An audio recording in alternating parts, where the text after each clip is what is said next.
Yo, what is going on, everyone? My name is Nick, or The Notorious Fantasy, and this video is going on me and Danny's channel. Danny is here. I'm also here with Tyler and Lucas. That is the order where they are on my screen. It may look completely different when I actually post this, but thank you to all of them for coming in here. If you guys want to say anything before we start. I was just going to mention starting my own channel, Daniel McKinnon, linked in the description. I mean, we're part of the overall brand, the Fantasy Shaders. Good content coming out soon. Hope you guys enjoy. Follow us along. So, yeah. That's all I need to say. On the race to 60 Twitter followers, boys. Hit me up. For sure. We're doing a Dynasty SuperFlex mock today. Lucas had the first pick, and he selected Patrick Mahomes.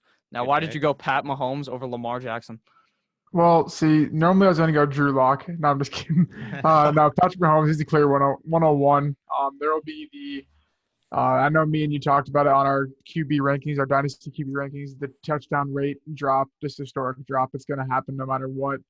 But in the long term of the overall Dynasty, Mahomes is clearly going to sustain the value that he's at right now, where Lamar could fluctuate a little bit. I agree with that. I mean, Patrick Mahomes is the best player in the NFL. Getting him at the 101 really isn't a shock. I mean, him and Lamar, personally, to me, are in my tier one as far as SuperFlex Dynasty quarterbacks. I mean, they're both top 4 overall players. Getting Patrick Mahomes at the 101, though, he's my clear QB1 personally. I just see that he's going to be the best quarterback in the league for at least the next 10 years. Locking him down at the 101, you don't have to worry about that spot. And in SuperFlex, locking down your quarterbacks is everything because the value that they hold post-draft is tremendous. So I think it's the pick here. I agree with you there. Yeah, that's just this next pick. Yeah, you can go, Tyler. You can make your pick. We can just talk behind the picks going down. But I picked Christian McCaffrey at the 102.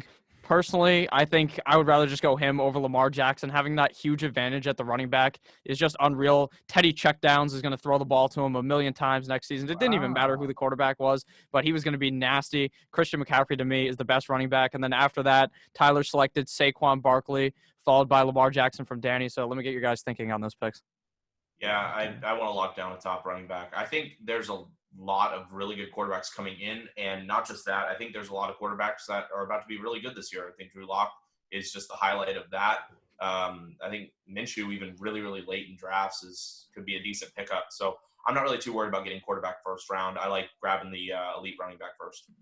I mean, I agree with that. I mean, again, that's a clear top 4 tier for me. It's Mahomes, Jackson, and those 2 running backs. For me, locking down Jackson really just came down to Mahomes is off the board. The other 2 are off the board. I view that as a 4-person tier. Lamar Jackson, number 1 overall fantasy player last year. I mean, he looks to really build upon that. I like it. I mean, he's so good. But, okay, so after you went with Lamar Jackson, Michael Thomas came off the board, followed by Chris Godwin, DeAndre Hopkins, and then DeAndre Hopkins' new teammate, Kyler Murray. So do you guys think that Kyler Murray will now be the 3rd best quarterback, or do you think that is some false news? For me, that's a great value at 8.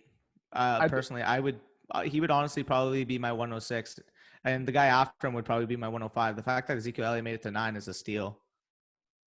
Those 2 guys would be my 105, 106 personally, but I want to hear from you guys as well. I don't know. I know Tyler said easily. He's definitely my QB3. He was my QB4 in Dynasty before the trade. Yeah. But who's to say the Texans don't add a receiver that can produce what Hopkins did, and they're right back to the same thing? I definitely would take Kyler before, but I don't think there's a huge gap. I definitely think Watson still needs to be a first-round pick in Dynasty SuperFlex. And obviously, as of now, that's not the case. And he's actually kind of slowly falling down. The way I view it personally is that Kyler's kind of in like a middle tier for me right now because he's not quite the Patrick Mahomes Lamar level tier in my opinion, but I would take him like pretty comfortably over the next year being so like Russ, Dak, Watson at this point. And then that would be my tier 3. But I just look at Kyler Murray. I mean, he's 21 years old, coming off his rookie season. QB7 last season at 21. I mean, the potential is there. I mean, if there's one guy that's going to be able to put up 800 plus rushing yards, it's going to be Kyler Murray, apart from, I'm not even like mentioning Lamar Jackson because everybody knows that's a given. But yeah, what we saw from Kyler last year without locking down a true number 1 receiver is QB7. And that was his rookie season. And there was plenty of times where they kicked field goals on 4th and 2 from like the 2-yard line. Like it's just absurd. I just see growth. I feel like he's a top 5 option for at least the next 10 years, 21 years old. I mean, lock him down at the 108 again. He's probably my 105, 106 if I'm ranking in a startup. So I feel like personally that's a really good value. Yeah, Kyler's my 103 right now. Then we saw a run of running backs right after that, Nick. Yeah, after Kyler Murray came out the board, Ezekiel Elliott went, followed by Joseph Mixon, Alvin Kamara, Dalvin Cook, Nick Chubb, Josh Jacobs, the Beast, Derrick Henry, Devontae Adams, and then John O'God Taylor at the 2-5. Where do you guys think Jonathan Taylor is going to be falling in a lot of these rookie mocks? I was going to say I really like that stack right there. He's got Kyler and he's got Jonathan Taylor, possibly two potential teammates after the draft. I mean, Jonathan Taylor to me, landing, he's obviously like you can look at his landing spot, but if he lands somewhere super nice, he's going to be a high second round pick, possibly tail end of the first round pick in a startup draft. So being able to pair him and Kyler, that just screams upside to me. So I really like the stack that Alex Muntz has going there. Yeah, no, that's probably out of those later round teams, I really like that in a SuperFlex, that kind of stack. I mean, you're going for potential, which I really like. They're two really good players. Depending on landing spot for Taylor, I don't really think it matters that much. He's just a really elite talent. And again, I like Murray as my 103 quarterback coming into Dynasty's SuperFlex startups. Mm-hmm. Oh, just regular Dynasty startups. Yeah. Lucas, you got anything on that or no? I think, to go back to your original question, I think that Jonathan Taylor will be much higher than Derrick Henry. Agreed. And honestly, even Josh Jacobs come post NFL draft time, I think that Jacobs will be kind of the end of that tier run of like Dalvin Cook, Nick Chubb, Jonathan Taylor, Josh Jacobs, because people are going to overreact to landing spot. But I think a couple I think that we really didn't touch on is the Chris Godwin, DeAndre Hopkins, that sort of outcome to me. I think that DeAndre Hopkins is being a little overlooked. I haven't really dug into it yet, but his value necessarily didn't go up. In terms of his fantasy value. It's kind of a similar thing with OBJ last year. If you look at it based on market share numbers, he saw historically over 30% with the Texans market share, just targets compared to team targets. And when he slides into the Cardinals here, who are they are kind of, not want to say run heavy, but they do focus on running the ball just like the Texans do. But then you also add in guys like Christian Kirk, second year Andy Isabella, a healthy Hakeem Butler. They started using a little more tight end towards the end of the year. I don't think he'll see more targets necessarily. And I guess we'll find out if those targets are going to be more. I was about to say that in terms of DeAndre Hopkins, getting added to that Arizona offense again. I mean, I just feel like with Cliff Kingsbury running that offense, he's going to get plenty better quality looks. The quantity may not be as, whatever. He'll hit like a 25% market share. Yeah, and there'll be better targets than as if he was in Houston, in my opinion. So, I mean, I feel like his upside may be increased, but you're still getting the same floor. You're still getting DeAndre Hopkins, who's a top 5 talent in the league. So, I mean, I like the pick there.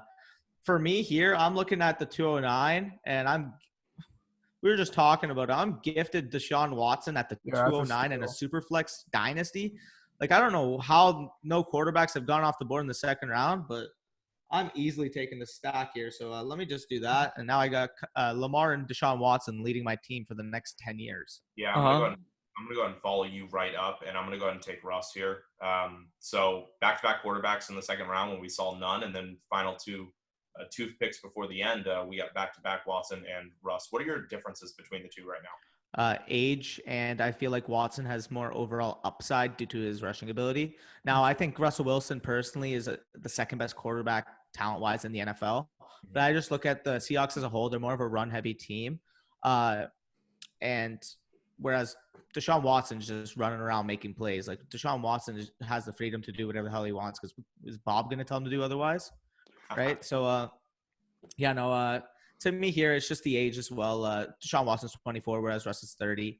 It makes a difference, especially in Dynasty. But you're still getting – with Russ, you're still getting a QB1 lockdown for the next 6 years at least.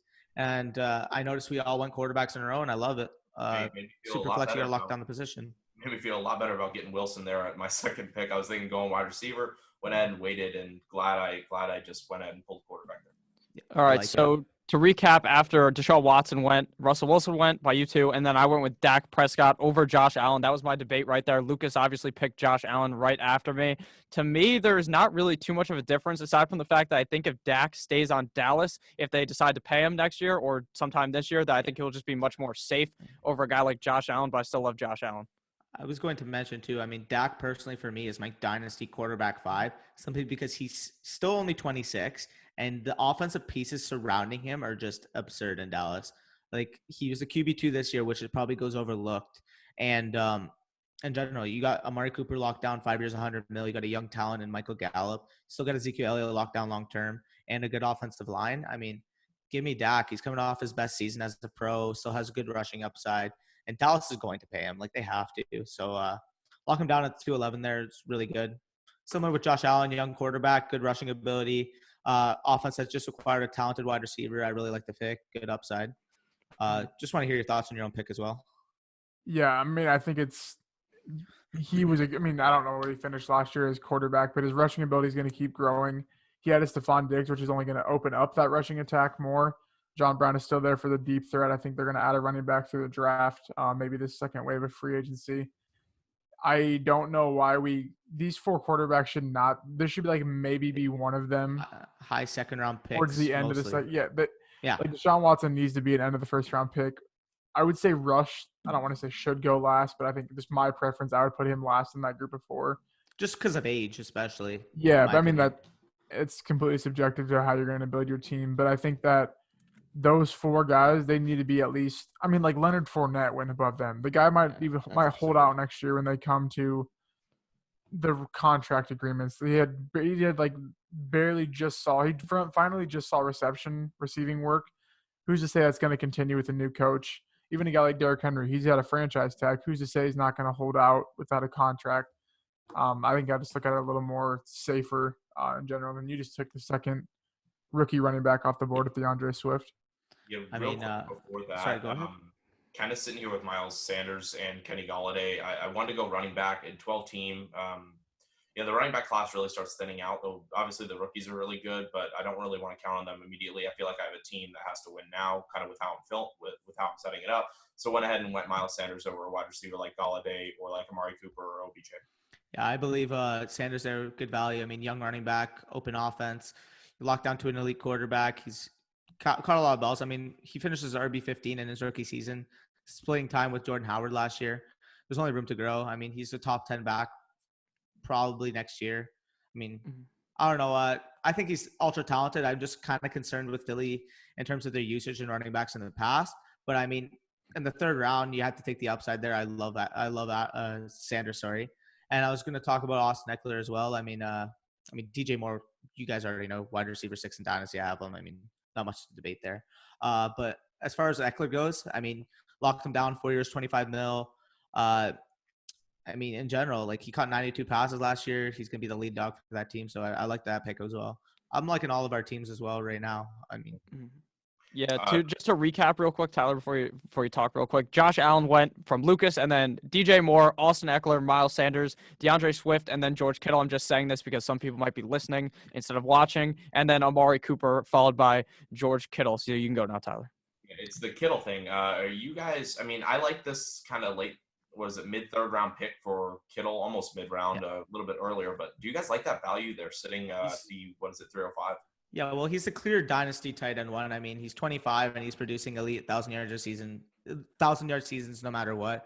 I mean, segueing into him again, getting that type of value here to pair with Michael Thomas, Mike Evans. I mean, he might struggle. He's definitely going to struggle at quarterback and running back, but I mean, you could lock down those positions for a while. I mean, his team's shaping up decently. I was going to mention we kind of skipped over DeAndre Swift. All I really have to mention, in my personal rankings for this NFL draft, he's my RB1. I feel like he's going to get the draft capital. He has the skill set. I mean, he reminds me of Alvin Kamara. Not saying he's going to be Alvin Kamara per se. Like, say he lands in the Dolphins, maybe he won't have that type of ceiling. But if he lands anywhere where he gets the volume, he's a talented back. So I feel like he's going to end up being a top 10 overall dynasty running back for the foreseeable future. So what are you guys' thoughts? Yeah, there's a guy I actually really want to talk about here. The guy that went after George Kittle, it's Amari Cooper. Now, me and Lucas made a video about dynasty wide receivers. So what are your guys' thoughts? I mean, me and Lucas already got him out. Do you guys like Amari Cooper? I know Danny's obviously a Cowboys fan, so. I mean, I do. I'm no bias here. I'm an AFC fan of the Dolphins, so I have no NFC ties. So as far as Amari Cooper, I like him. I think sometimes those off games hurt, but the games where he's stellar and he's shining, he's a really good quarterback. I think bringing Dak back, bringing him back, they work really well together. I think just more time to just get them meshed. I really like Amari Cooper. I agree with that. I mean, right after him, we saw Travis Kelce go off the board. To me, that's too early in a dynasty simply because of his age and the other players I like on the board. Personally, he's my dynasty tight end 3 simply because of what I see with Mark Andrews in terms of his age and his upside.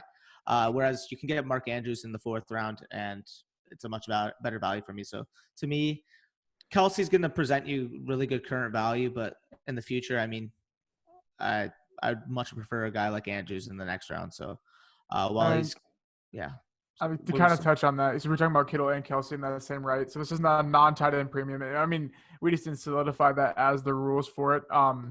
Last year in PPR, Kittle had 206.2 points. Kelsey had 248 PPR points. I'm assuming this is 4-point PPR. I didn't really double check. As of in receiver rankings, that would have ranked Kittle as the wide receiver 22 with Calvin Ridley behind him, but obviously Ridley would have finished higher if he didn't get hurt. And same thing with Kelsey or Kittle too. He missed a few games. That's true. I mean, but Kelsey would have been the wide receiver 6. So what I'm trying to say is, it's non-tight end premium. So I guess you're taking Kittle there at 3.5, but you're really not getting a true advantage when you're leaving guys that finished above him in total points, like Kenny Galladay, Stephon Diggs, guys like that. So I guess I'm kind of just a little hesitant to think that might be a little too early because there really is no tight end advantage there. When in overall sense of it, you're losing like total points, if that kind of makes sense. It gives you a positional advantage though, because in terms of Kittle towards the rest of the field at tight end, you're getting a 25-year-old 1,000-yard receiver for the next 8 years at the very least. Whereas like the rest of the tight end position as a whole is kind of like wishy-washy. The pick that segueing off of Kittle, either way, no matter how you do it, whether you're a tight end early or a tight end late guy, it depends on your team preference on how you want to build your roster. Because again, everybody's going to look at it a different way. We saw DK Metcalfe go off the board at 310. Now, what are your guys' thoughts on that? Little early. I mean, I was sitting here at the 303, and I was thinking, do I go Sutton, Galladay, or Miles Sanders, or do I go Amari Cooper? So those were the 4 in my mind. The only other one that's gone off outside of my Miles Sanders pick was Amari Cooper. So I'm kind of surprised that he went DK over Galladay or Sutton. But well, here, let's look at it this way. Okay, would you take straight up trades DK for OBJ? Who would you take? Odell. OBJ. Kenny Galladay. Galladay. Sutton. AJ Brown. Stephon Diggs. Yep. Keenan Allen. Take all of them over. DK's more of a 5'6" type of guy for me. Where I would cut he's in the Terry McLaurin range. I would take Gallup over DK. Yeah. I would take Woods over DK for now. I would take DK, but they're both in the similar round 5, round 6 type range to start. DK's just younger. I think that's why he get the edge there. He's 22 with 1,000-yard upside, but I would rather get a 24-year-old who's proven it. So that's just my thought. I mean, DK has tremendous upside anyways, but 3rd round's a little too early for me. He followed it up with – sorry, go ahead. Set in stone ceiling. He has 1,000-yard upside, but that's also a ceiling. There's no way he's going over that. Just the way their offense runs, and Lockett is still the true wide receiver 1. So that's the wide receiver 3's 10 off the board. There's no way. Justin has him as the wide receiver 10 in Dynasty for sure, but a little early for me. All right, just to recap real quick. Sorry, I'll do it. After Travis Kelce went, Julio went, followed by Joe Burrow, DK Metcalfe, Carson Wentz, Tua, and then the 4th round begins with Cam Akers, Mark Andrews, Matt Ryan, Juju, Odell, Kenyan Drake, and now we are here waiting for a pick. So what is your guys' thoughts real quick on Joe Burrow going in the 3rd round? I love it. I mean, to me, if I didn't have a 2-quarterback stack, I was planning on fully taking him at the spot I took Diandra Swift. But I just thought that it would be too much of an overkill to start 3 quarterbacks. But yeah, getting him at the 309, I mean, presumptive rookie 101, 102, depending on how you view it. Definitely a steal there for Snyder. I'm just surprised that some of these teams are just neglecting the quarterback position, because I'm telling you, Dynasty SuperFlex, if you don't have at least one starter within the first 2 rounds, you were going to be screwed. And some of these guys, one guy doesn't have one in 4 rounds. Yeah. I was going to mention, speaking of that though, if I'm going to take a quarterback early, I want him to be under 30s, or unless it's Russ, where I'm getting elite top 5 production for the next 6 years. Okay. But we see Matt Ryan come off the board there. He's 33, 34 years old. He doesn't present much short-term or long-term value for you because he's a fringe top 10 guy in the present and he's retired in the future.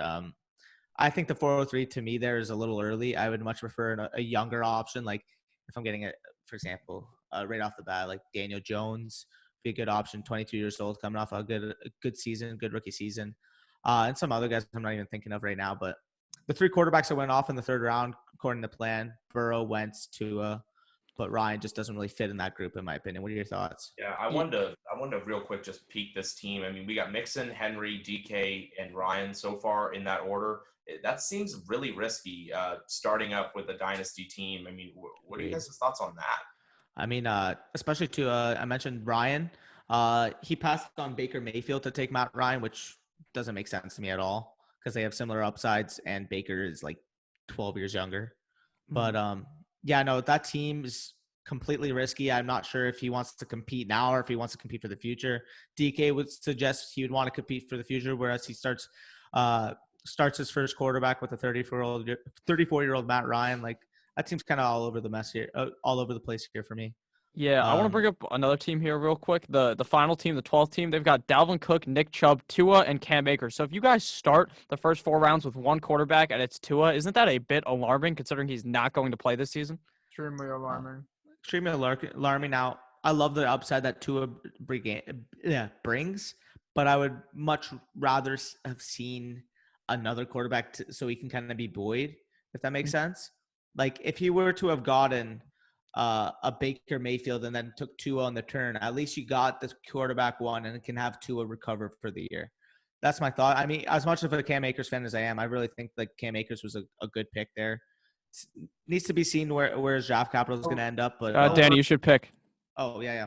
Over Kenyon Drake and Aaron Jones, because who's to say Akers even going to get a starting role now that the Falcons filled their role, the Texans filled their spot, the Dolphins filled their spot. Not long term, but I don't think anyone. If you were offered Cam Akers for Kenyon Drake, the starting running back for the Cardinals, I don't think you would hit except for that one. You wouldn't. Yeah, I mean, as big of a Cam Akers fan as I am, we have yet to see where his draft capital is truly going to end up. Because if he's outside of day 2, then that pick just makes no sense because he's not going like. You can't argue analytics. He's not going to get the opportunity if he's a 4th rounder or later back. Now, if he's round 2, round 3, depending on landing spot, I mean, he could be worth the pick. But you got a guy, Kenyon Drake, who just signed the transition tag with one of the best offenses in the NFL. You're buoyed by a number 1 top flight receiver and a great young quarterback. I mean, I think that's the pick there if you're going running back. But again, given his quarterback situation, I would have much preferred him double dipping at the quarterback position and grabbing a guy like Baker Mayfield to pair with his Tua. That's just my thoughts. So Danny's playing sniper here today. Just took Sutton with the 4. Was it? No, the 4 or 9. 4 or 9. It's really between 2 guys for me, but I'm sure you'll probably go with the other one here. You bastard. Okay, so here to recap real quick. After Odell went, it was Kenyon Drake, Kenny Galladay, Aaron Jones. The Danny's on the clock goes with Cortland Sutton. Tyler goes with AJ Brown, and now it is my pick. So you guys can talk now, and I'll make my pick. I take Sutton over Brown most days, except the days where I'm sad and don't like myself. So Sutton's just a bit higher than Brown right now. I think he's a little bit safer. I wish I could have had him there, but I'm content with AJ Brown here. I mean, they're so close to me that like I just mix them up in my drafts at this point. I mean, they're neck and neck in terms of my ranking. I still got to finalize my dynasty wide receivers, but they're both kind of in that tier 2 next to guys like Amari Cooper, Odell Beckham, Juju, Kenny Galladay. They're kind of in that same tier for me. So getting either or there was really pretty easy for me. My dynasty wide receiver 1 at the 409. I mean, good fit there. Oh, great pick with Ridley there by Lucas after Diggs. The only thing I have with AJ Brown is I don't think the other guys that are going to fall here, like Ridley, Allen Robinson, even like Terry McLaurin, those types of guys I think are – with AJ Brown, I don't really know, I guess, what you're expecting for a career outlook. To me, Tannehill is there, but he's not going to produce on the level he did last year. There's just no chance that sustains just in terms of efficiency, yards per throw, all that stuff. And we saw last year in the big time games, AJ Brown could not get open against man coverage, and they are not looking like they're going to add another receiver. So who's to say he's not going to draw man coverage every game? And I don't think you want your wide receiver one on your dynasty team to not be able to be consistent. It's kind of the only pause I have with AJ Brown at his current ADP. I personally, I don't know. I mean, when I watch AJ Brown, I just see a freak of nature who, with the ball in his hands, can absolutely take anything to the house. I mean, he averaged like almost 20 yards per catch last year, which is just insane to think about. He's just a dynamic playmaker with the ball in his hands. Him and Tannehill really showed a rapport down the stretch. Regardless whether Tannehill's going to keep those efficiencies up, AJ Brown's clearly his number one wide receiver. In an inconsistent first half of the season with Mariota under center, the second half of the season belonged to him. So, I mean, Cortland Sutton's a much safer pick, I will say. I mean, playing for the Denver Broncos, got his quarterback Drew Lock for the next 10 years. And it's coming off a great season. I mean, he was fantastic last year, really consistent player, stealing fantasy drafts. But those two guys are really comparable for me. So just depends what you want to go there. This time I just felt like taking Sutton personally. Yeah, so minor panic there on the clock. You guys don't see it because the shades hide it well. I was sitting here with Thielen, Keenan Allen, Cooper Kupp, DJ Chark. And I was thinking whose quarterback situation is probably the best, at least Terry McLaurin. And I wanted to go Thielen there. Keenan Allen scares me. Even if they get Tua, he won't be effective at least until next year. Cooper Kupp, Jared Goff scares me as well. Their running game is going to be depleted to nothing this year. And DJ Chark, Jacksonville's a mess. So I went ahead and just went safe with Thielen here. Yeah, real quick to recap, after Cortland Sutton, A.J. Brown went, I went with Stephon Diggs, Lucas went with Calvin Ridley, Allen Robinson, and then I went with Baker, and then Tyler went with Adam Thielen, like I said, and I was stuck in the same predicament, trying to pick a wide receiver. I wasn't sure if I wanted to go with Diggs, Ridley, Robinson, Keenan Allen. I was looking at all of them, so I just said, fuck it, let's go with the new guy in Buffalo, and I went with Diggs. I figured maybe Lucas would pick Diggs because he picked Josh Allen, and he was going for some type of a stack move, because that's just an alpha move, something I like to implore in my drafts, but what do you guys think about Baker? I love it. I love it. I mean, I would have taken him at 401. It's a good value. I don't think I'll have him on many teams. I like that Dobbins pick. I was thinking about that at the 5-1. But I think you have to take him there. Let's look at the other quarterbacks that are available. I mean, it's a clear drop off. You got the Goff, you got Rodgers. Rodgers is inconsistent, and people still seem to draft him for some reason. I think Goff and Baker, and I mean, I'm going to say Winston because I'm a Winston truther, are on the same level. I think I wouldn't take Winston even close to them simply because we don't know the situation he's going to end up in yet. Yeah, I would have taken Winston 1,000 times right there, given he was the Tampa Bay quarterback or like the Chargers quarterback right now. But with him not knowing what team he's on, you just have to take Baker there, I feel like. Real quick, first quarterback for Kyle is Aaron Rodgers. Goodness. I don't like it. I would have much preferred a guy like Goff there. That dude's going to double check or whatever the fuck, discount double check a rope and go hang himself after he looks at his draft after that because that's embarrassing. Michael Thomas, Mike Evans, George Kittle, who I do like, Aaron Jones, A. Rodgers. Aaron Jones and Aaron Rodgers being your running back one and quarterback one, it hurts. I think your wide receiver crew is looking good, but the quarterback situation is going to be a mess, and you'll realize that quick. Yeah, Tyler, quick question here for you. Why did you think about just going one quarterback through 5 rounds? Do you not feel like that drastically makes your team worse? No, because I think by the time the turnaround comes around, I'm still going to get a guy with a similar value.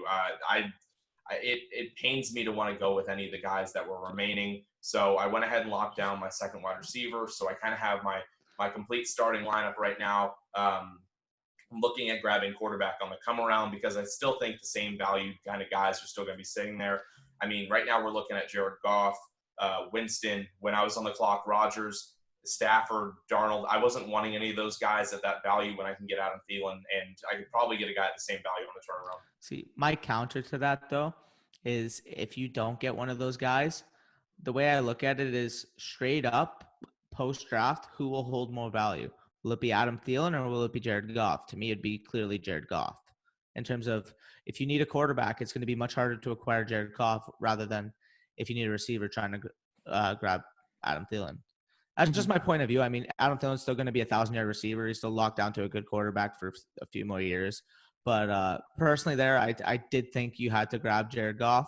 But that's just my point of view. I mean, we all build teams differently. So looking at my boy Real Deal Fantasy, love LQ over there. I like his team so far. Godwin, the running back's just a mess. Yeah. But Godwin, he waited too long at quarterback, in my opinion. What was that? He waited a little bit too long at quarterback, in my opinion, because as much as I like Jared Goff, I wouldn't want him to be my quarterback one for the long term. I would much rather him as a high end two.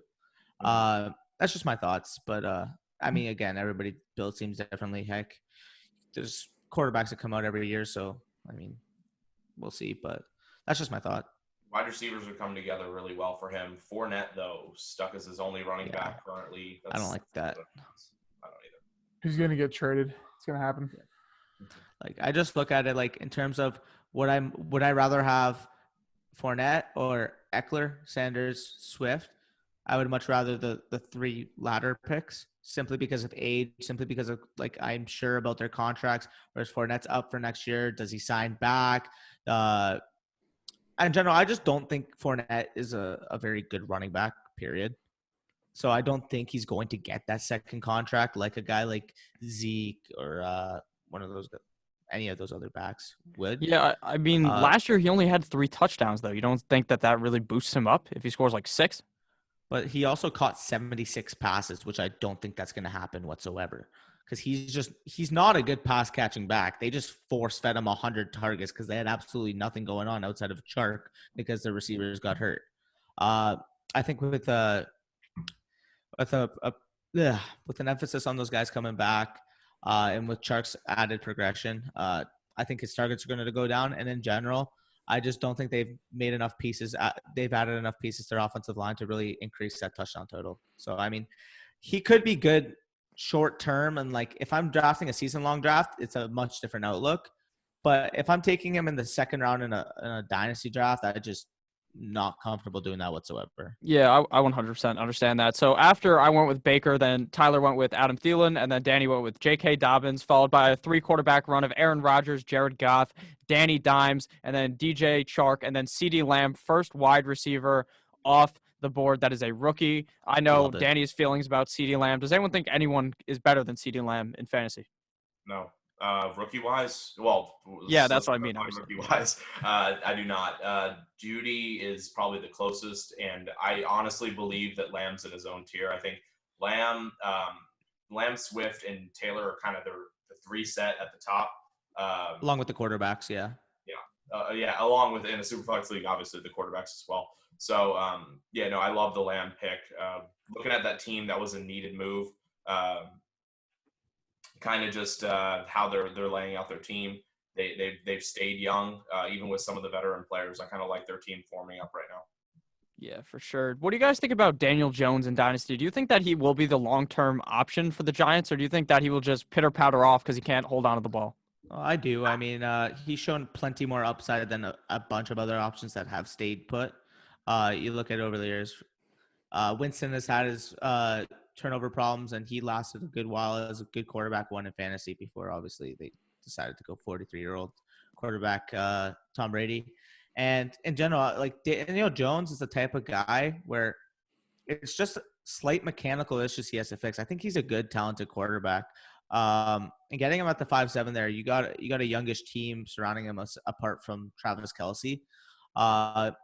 I think it's a good pick. I mean, again, I would much prefer Daniel Jones in the dynasty over Aaron Rodgers, and even Matt Ryan, who both went before him. So, I mean, getting him in the middle of the 5th round, I like the value. Just want to break down another team real quick that I really like. Bo Fetty Wap, JT. It's one of my boys. Alvin Kamara, Josh Jacobs, Carson Wentz, Mark Andrews, Deebo Samuel, Jerry Jeudy. That's a very, very young team. It's a very talented team. I really like how that's forming, even with him sitting at the 11th pick in this draft. I like it too, because the whole goal – see, my whole goal in Dynasty startup basically is to draft a team that are similar in ages so that they can all hit their peak at the same time. So if I'm building a contender for this year and I'm drafting 30 to 34-year-olds, let's just say hypothetically, or I'm drafting guys who are already in their peak, I want the whole team to kind of be in that sense because I want them to hit their peak at the same time, so I can win at a certain time period and lose after that time period is finished. Or if I'm rebuilding, I don't want to draft 21 to 25-year-olds and then just randomly mix in a 33-year-old. Like, it doesn't make sense to me. If I'm going to draft these 21 to 25-year-olds, I want them to all hit their peak by the time they're 28, and my whole team is going to be at their most advantageous position, if that makes sense. Yeah, now right now we're through the 6.3 right now, and only 15 quarterbacks have came off the board in a SuperFlex dynasty. Do you think that that's typical, or this is very weird? Very weird. There should be plenty more of quarterbacks that have gone off, in my opinion. It's honestly helped me. My strategy's kind of been changing throughout this kind of formation of the draft. I'm still sitting here with only one quarterback. That's mainly because how I'm seeing my opponents kind of play out their drafting strategies. So I've been able to hold off on a quarterback that I may be thinking about coming to grab on my next turnaround of picks. Anthony Gordon, nice. Anthony Gordon, baby. If you speak Anthony Gordon and Jacob Eason into my ear one more time, I Jacob swear Eason, I'm just QB1. I think where we left off recapping was Danny Dimes at the 5-7. So after Daniel Jones was DJ Chark, CeeDee Lamb, Cooper Kupp, Debo Samuel, Scary Terry McLaurin, Christian Kirk, Judy, Hunter Henry. What do you guys think about Christian Kirk now that DeAndre Hopkins is there? Do you think this is help, a hurt, or like a go cry, don't draft him anymore? I was going to say it doesn't really change much for me because I never viewed him as a true one. Yeah. I think he's a good complementary number 2 receiver. Like, he can – I think 6'1" might be a tad high for him. I view him as more of like a mid-7th round player, give or take. I mean, he passed on a guy like Michael Gallup, who I think is a much better option at that pick. But yeah, no, I like Christian Kirk. I mean, the acquisition of DeAndre Hopkins doesn't really hurt him, in my opinion, simply because I never viewed him as that true alpha. But I want to hear what you guys got to say about it as well. I like it. I like his value. I think he's going to be a better fantasy option because Hopkins is there. I kind of like. I love that trade when it happened for Hopkins. And I'm just thinking back at it, like it a lot for Kirk and his growing potential because you're going to learn behind a great wide receiver too.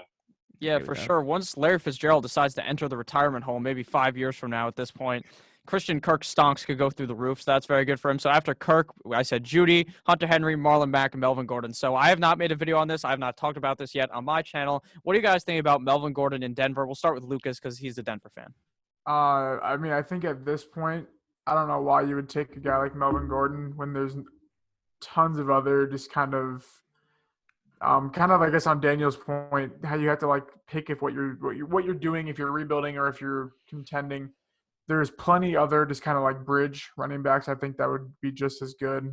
You could honestly even dig down into if you really needed a running back, the rookies like CEH. Honestly, A.J. Dillon now has seen a bunch of love that I think some teams going to kind of buy into that. I just don't – I think this is too early. If we would have seen a better landing spot like the Bucs or the Bills, I think you could have maybe messed around with it here. But I think as of now, they have 3 running backs. I don't know what anyone is leaning on for him to be the full-time starter because I don't know what is indicating that, I guess is what I'm trying to say. There's not really – he hasn't shown anything that Philip Lindsay hasn't shown the last 2 years. So I guess I'm sort of confused by the whole move in general. And then I think as it comes out to fantasy value, I have no clue where to sort of place it. So you're just not thinking in the 6th round there's any value there for a guy that in fantasy drafts like the last couple of years you're seeing go like top 2 rounds? And that was without another running back taking snaps because no one thought Austin Eckler last year was going to be the guy he was. The year before that, Austin Eckler was discount James White, and then last year obviously what happened. But like no one – that was when Melvin Gordon was getting 10 targets a game along with 20-plus touches. Obviously that's not going to happen now with the landing spot that he acquired. But, I mean, I guess it's more so like I would rather have Marlon Mack, who the Colts didn't add anyone yet, young running back. I'd rather have Singletary over him.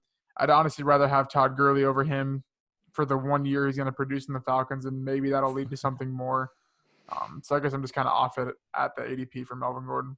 Can I ask something real quick? I know we just covered him, but I had an argument with a guy earlier today. He's actually in this draft, Kyle Wampler, who told me that Larry Fitzgerald's the wide receiver 2 in Arizona.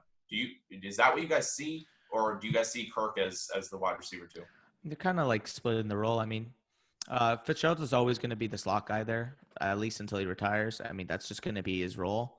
Now, I feel like Kirk is still going to get plenty of volume simply because I think with the pace that Kingsbury runs his offense at, there's plenty of pie to go around.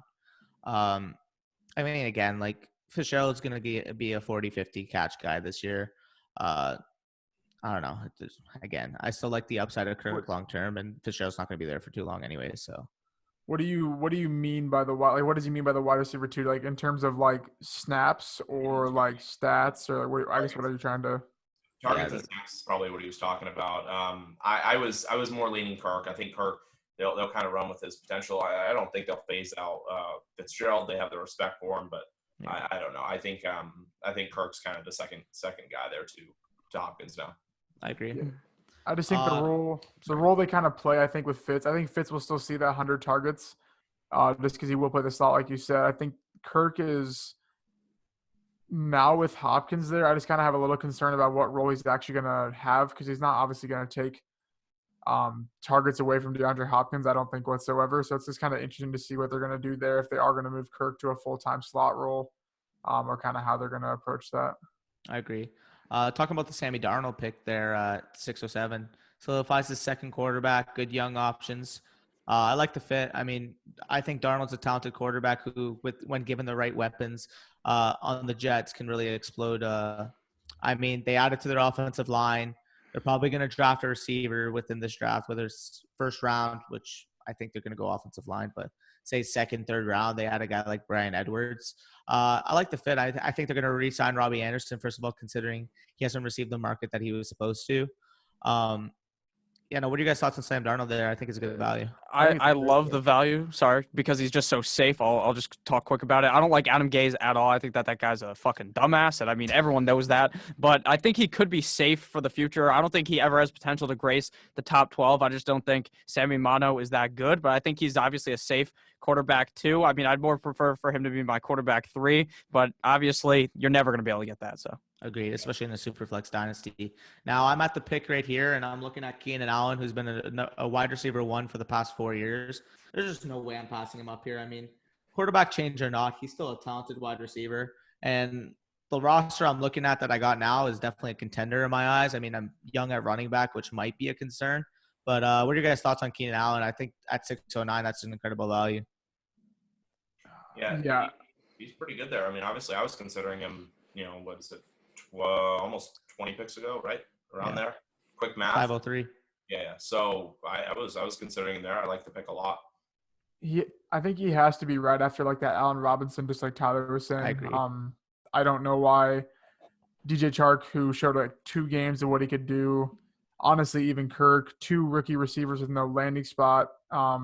Tyler Moss with a fantastic pick there. Yeah, I was going to say Drew Lock was a great pick there as well. Well, I had to go young. I mean, okay, so guys, if you're just listening and you aren't watching, got my guy too. I drafted Drew Lock here at the 6'10". I drafted Russell Wilson at the 210, so I wanted a more younger guy. I think it's a great fit for my team. Yeah, I like it. Segueing off, Tyler Boyd, Michael Gallup. I mean, 2 other guys I was considering at both this pick and my upcoming 704. So snipe. But great values there. I mean, 2 young emerging receivers coming off 1,000-yard seasons. I mean, sky's the limit there. Definitely ones I was also considering. So, what are you guys' thoughts? I mean, just my team in general. I guess you could kind of look at I went QB 4 receivers that all finished in the top 25 last year, who are all young, who sooner rather than later are going to be the number 1 wide receiver, I think, on their team. Not number 1 wide receiver, but they're going to see number 1 wide receiver numbers or possibilities. Calvin Ridley's only going to skyrocket without Austin Hooper. The splits just show it in general. Michael Gallup is much better with Amari Cooper. We all know Amari Cooper is going to get hurt for half the season. It's just how it works. not. And then you add Allen Robinson, who is just a consistent target hog. I know our mock draft we had them getting KJ Hamler in round 2 for the Bears, but that's not going to take away targets. I would compliment him, if anything. I don't think if they get KJ Hamler, I feel like he's more so of a guy who's going to get his 5 targets a game and just stretch the field. Allen Robinson, no matter what, is going to be a target hog. As bad as – sorry, I'm just going to queue up my guy in case I miss my pick. As bad as Trubisky was last year, and as bad as we think Nick Foles might be, he's an upgrade over Trubisky. So, I mean, he had his guy in Philly and Alshon Jeffrey. Allen Robinson can play the Alshon Jeffrey role for Nick Foles. Big target guy, coming off 1,000-yard season, top 10 receiver last year. I mean, I think it was a great fit. So I want to quick talk a conundrum with my pick again. So these wide receivers, most of them are really, really close in my eyes. Tyler Lockett and Devontae Parker are both 27. So that's kind of surprising. Devontae Parker is a lot older than people kind of lay him out to be. So when I was sitting there with that pick, those were my two guys I was kind of floating back and forth on.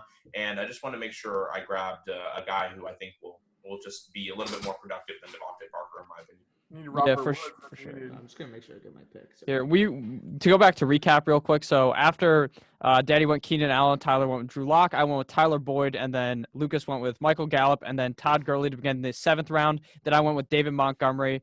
Tyler went with Tyler Lockett, and then Danny went with Robert Woods. So I just want to talk real quick about the player I picked, Tyler Boyd. Now, why is he getting picked in the 6th round when he has been a god for 2 years in a row? Can someone explain this to me?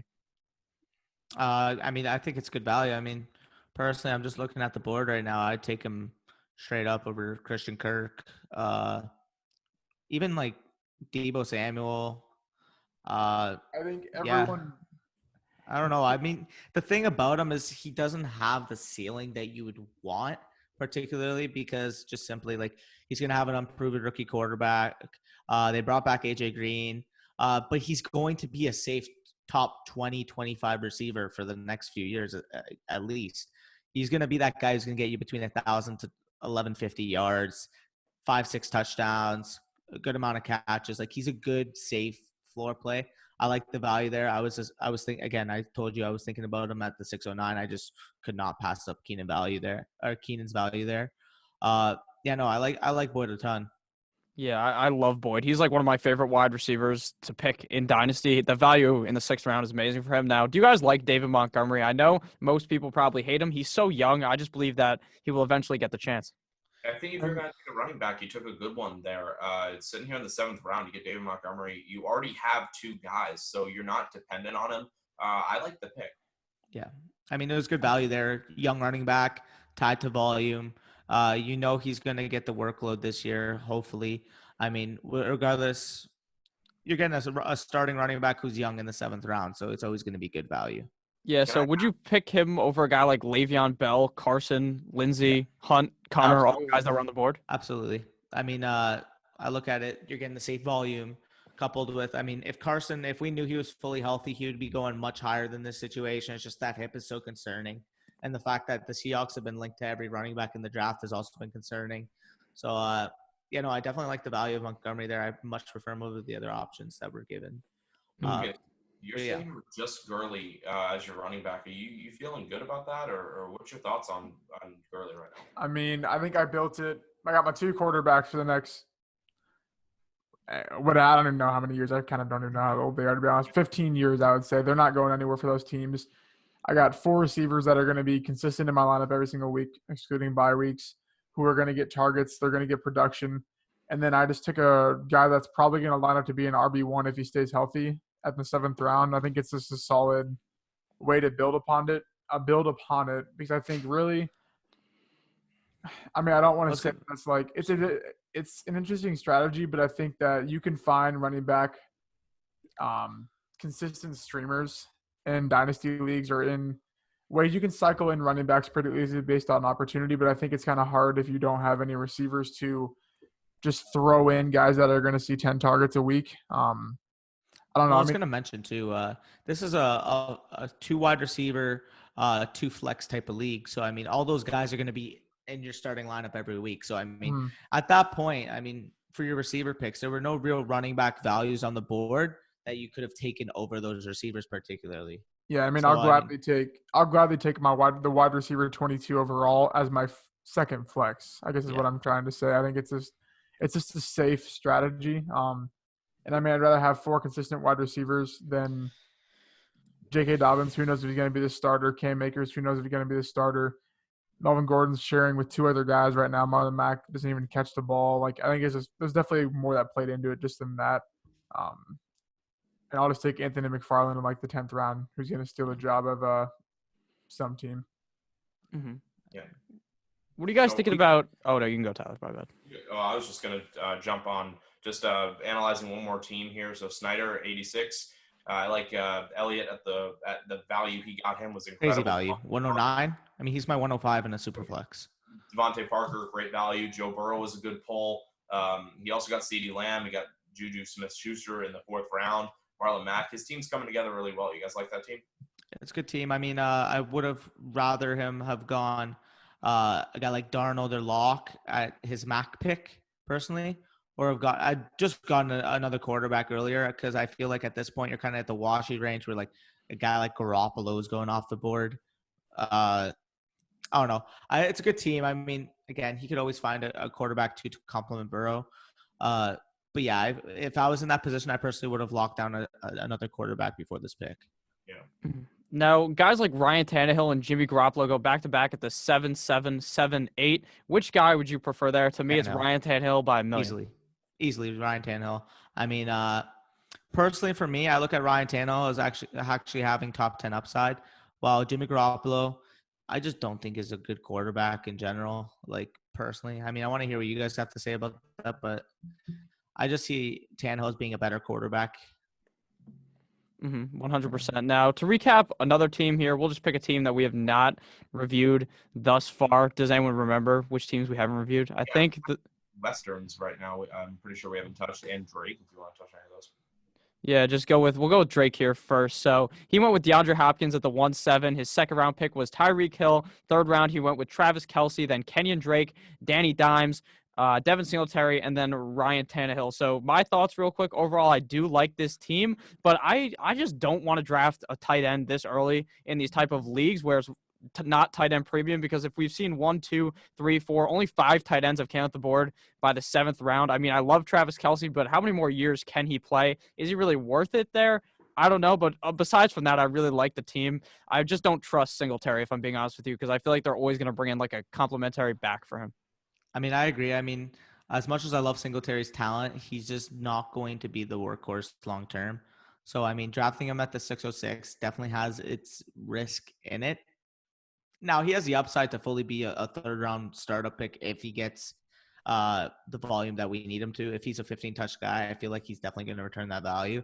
It's just I feel like the risk is baked into that 606 ADP. So, I mean, it's a boomer bust pick. It could definitely pay off. Because if we knew he was getting the volume, he'd be in that Miles Sanders type of range simply off of talent. Mm-hmm. I don't know what you guys thoughts on that.